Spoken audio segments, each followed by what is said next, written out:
It was shortly after Munich. Herr von Liebstadt could scarcely wait for the coffee to be placed before us and the waiter to move away, before he gave a quick glance round, so familiar a habit of those who knew they might be watched, and in a subdued voice began, "Do you realize there will be war? A change in the economic situation and a change of control here are the only things to save it, and they won't come in time. We talk now, but we are going to fight. Do you also realize we shall both be fighting for precisely the same thing, the abolition of National Socialism? But I shall fight. We all, although outside the party, will fight to the last drop of our blood to see that we get the chance to make the peace treaty, and not France or England. I am convinced that even if the Nazi Party did not collapse during a war, a victorious German army would throw out these gangsters who destroy so much and poison the very blood of the younger generation. But you understand that for many of us, if we fight, we shall fight, not only to defeat the Nazis, but to make sure that France and England do not decide our fate a second time. Our destiny is at stake. Forgive me. You know I love England. But you and France have had your chance of victory and of making peace. There is no peace in Europe, and I think France is most to blame. But I also think that England has allowed herself to be led into an attitude which is not natural to her. I am convinced that the blockade, for instance, was not the kind of thing that England would have done in a sane moment. But I suppose the real difficulty is that no one is sane after terrible war. I do not suggest that Germany is not also to blame. Especially since Hitler came to power, I think we have been impossible to deal with. But when history comes to be written, I do not think that the story of the years 1918 to 33 will show Germany alone to have been responsible for the failure to reach a settlement in Europe. If war comes, and you win again, you will certainly say that the Treaty of Versailles was not severe enough, and your terms will be much harsher, and once again we shall have sown the seeds of yet another war. But if it is tragic, it is at least good to realize that if we fight now, there will be people like you and me on opposite sides who will fight and pray not only for victory, but for the knowledge of how to make a lasting peace. I could scarcely break into the torrent of his words, but finally managed to throw in the question, "Do you think that Brest-Litovsk and indeed the Treaty of 1870 look as though Germany knows how to make treaties that will lead to peace?" You are right. We do not. But I hope that all we have suffered since the last war, not only through defeat, but through the Nazis, may prove to have taught us something. At any rate, I shall fight as never before for my country. I say my country, and not the Nazis, to be given a chance. It is our turn to try, and I at least am prepared to die in the attempt to get the chance. So you must know that if war comes, we who hate the Nazis and love England will fight to win. "Do you think this country wants war?" I said. "Wants war? In God's name, no. Believe me," he went on, "I am convinced that one of the reasons Hitler has got so much power is because the people really believe he wants peace. And the extraordinary thing is that I think he does. That is why he gives them a feeling that he is sincere. But he entirely fails to see that he cannot get everything he wants without making war. It is appalling that he knows no languages, and that he has no real contact with the saner and more knowledgeable older members of the Foreign Office, and that he takes all his advice from such swine as von Ribbentrop, and people who have no understanding at all of international affairs. Of course," he added, "I think also it is true to say that there seems to be something in Hitler that makes for destruction, and the same thing is true of many of his younger followers. There is some kind of momentum in this movement that will carry it on to destruction and to war. I feel some of the young men I meet must find a way to some ultimate surrender of life for Hitler is like a madman who calls peace as he hurls himself onto a sword." "I have heard that before," I said.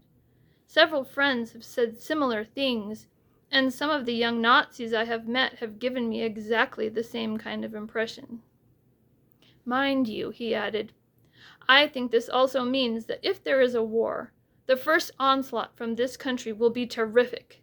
The whole energy and the dynamic of this movement will throw itself into battle, and that, combined with the working off of a sense of defeat by many of the older generation, will be tremendous. There is also no doubt that at the outset war would unite this entire nation. That always happens in war. Goebbels and his gang will know how to frighten people into putting their all into winning the war, for fear of defeat and another blockade, and all the other evils they remember so well. But whereas the war effort will be united and hence tremendous, the war purpose in the nation will be very different. My sons, for instance, who were in the party, but are now violently anti-Nazi, will fight side by side with those who fight so that Hitler may live forever. My sons hope he will perish very soon." "Why did your sons change so?" I asked. "Well," he said, "a most terrible thing has happened to their cousin, my brother's only boy, who was a young army officer." "Do you mean young Georg? I remember him well as a schoolboy." "Yes, he was murdered by the Gestapo." "How could that be?" I said. "Surely the army could prevent that?" "His father is, as you know, a general, and he has done a great deal towards the rapid expansion and training of the army. But his son Georg was very outspoken, and at one time he denounced Himmler and the SS, and mocked their idea of a second army. He was sent to a concentration camp, and of course it could not be denied that he had said these things, which included things against Hitler. Some months ago, Hitler sent for the general and told him how very pleased he was with all he had done for the army. He asked him if there was anything he would like as a recognition for his services. I suppose he meant some honor or other. The general begged that his son might be forgiven for a hot-headed outburst which had got him into a concentration camp, and be allowed to return to the army. Hitler wrote a note ordering his release. He was let out of camp on a Sunday, and 2 weeks later, as he was coming home one night late, he was murdered by 2 SS men. Someone saw them escape and recognized their uniform. That is Himmler's method. Since then, the general has had a breakdown and retired. But you can imagine what my sons and other officers think about the SS and Himmler." "How impossible it seems," I said, "that officials of the state, for that is what the SS men are sent out to murder in cold blood." "This is what Hitler's government has brought us to," he said. "But I think," he added, "it is only fair to say that in many ways during these last few years the army has done much to restore order, and that they take a very different view from the Gestapo. For instance, I have heard stories of the difference in behavior between the troops going into Austria and the SS. I agree the army did not take a strong enough line, because in spite of individual acts of decency and courage by German officers in defending Jews who were beaten up, nevertheless it is on the whole true that although the army behaved differently itself, it did not have sufficient courage to interfere with what the Gestapo was doing." "You would agree, perhaps, with what an Austrian friend said to me?" I asked. "The German army coming into Austria may not have lost its honor by anything that it did, but it lost much honor by being present at what the Gestapo did and not interfering. Yes, I am afraid there is some truth in that." Again there was a long silence, which Herr von Liebstadt broke by saying rather slowly and with great weariness, "But we sit here and talk of these things too academically, and as we talk, war grows nearer between our two nations who desire no war. Seldom does Hitler speak the truth, but when he said that if England and Germany became friends there could be peace for 100 years, he spoke truly. But once again we are going to fight, And once again we are going to fix a terrible gulf between those of goodwill on both sides who want not war, but peace. I wonder what the ordinary man or woman could have done since this last war to see it did not happen again.